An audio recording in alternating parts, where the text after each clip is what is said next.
In today's video, I'm going to teach you how to make a copy of a Miro board. Miro is a collaborative online whiteboard platform that many people use for brainstorming, planning, and collaborating with teams.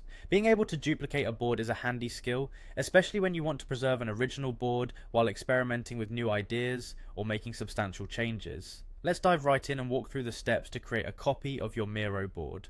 First, you'll want to visit the Miro website. Open your preferred web browser and type in miro.com. Once the page loads, look for the login button, which is typically located at the top right corner of the page.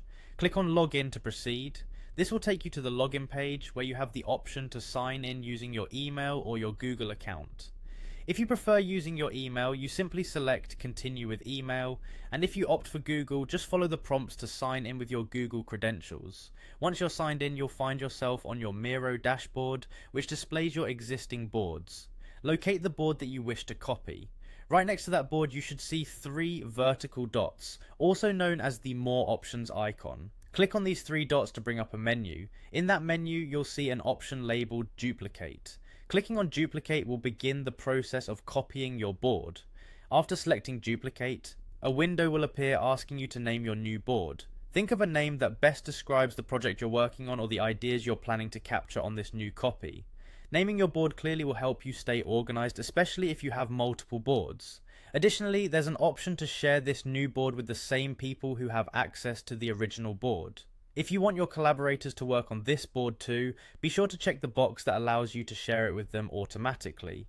This step saves you time as you won't need to manually add your team members or collaborators again. Finally, once everything looks good, click on the copy button. Miro will then create a duplicate of your original board with the new name you've provided, and it will also handle sharing permissions as per your instructions. Within moments, you'll have a fresh copy of your Miro board ready to use, explore, and develop further ideas. And there you have it, you've successfully created a copy of a Miro board.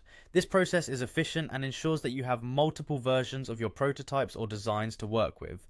Feel free to explore the copied board and share your thoughts and ideas with your team. Thanks for watching and happy collaborating.